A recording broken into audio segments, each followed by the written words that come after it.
Estar aqui no Fest Livro é muito legal porque eu aprendo muito sobre o meu livro. Eu descubro coisas que nem eu mesmo sabia.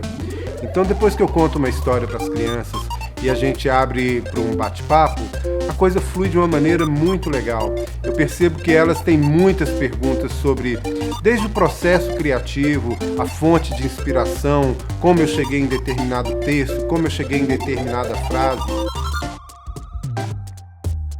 A conexão que existe entre o contador de histórias e o ouvinte é maravilhosa.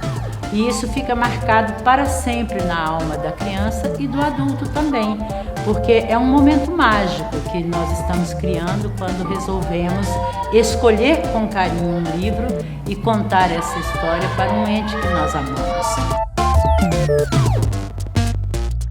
Não é só o livro, são as pessoas se encontrando, porque a literatura ela é parte do homem, ela reflete um tanto do que nós somos, a gente se encontra nos livros.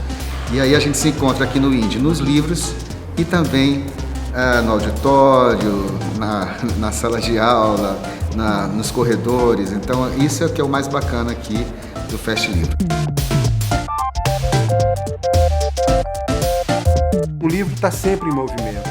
E aqui no Fest Livro, esse movimento ele é explícito. As crianças pegam o seu livro e desconstroem. Elas pegam e trabalham artes plásticas, elas trabalham vídeo, elas trabalham teatro. Então o livro ele se multiplica diante das crianças. Para mim, a parte mais marcante do Fest Livro é quando a gente cria o livro, depois de já estar corrigido, de montar ele, fazer a capa. É tipo um processo muito divertido.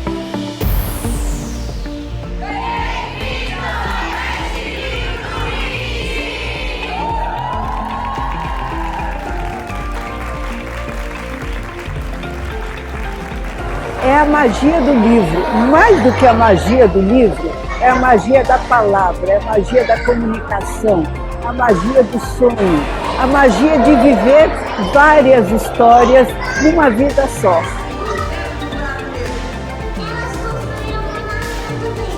Minha filha estudar na mesma escola que eu estudei, e uma escola que foi tão marcante para mim, tão importante, foi uma emoção muito grande, muito bacana. Naquela época a escola chamava Tia Bibia, não chamava INDE. E a gente fez um livro ao vivo lá, numa feira de livro que teve.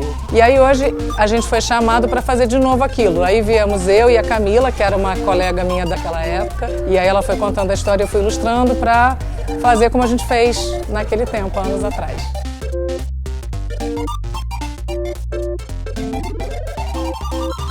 Você, lê o livro do autor e aí depois ele vem aqui conversar com a gente. É muito interessante, assim, saber mais ainda do que só o próprio livro. É uma memória muito boa da escola. Colocar nosso jeitinho no livro, assim, e aí, pensar que a gente vai sair daqui ano que vem e não vai mais ter toda essa coisa com a escola envolvendo a gente nos livros.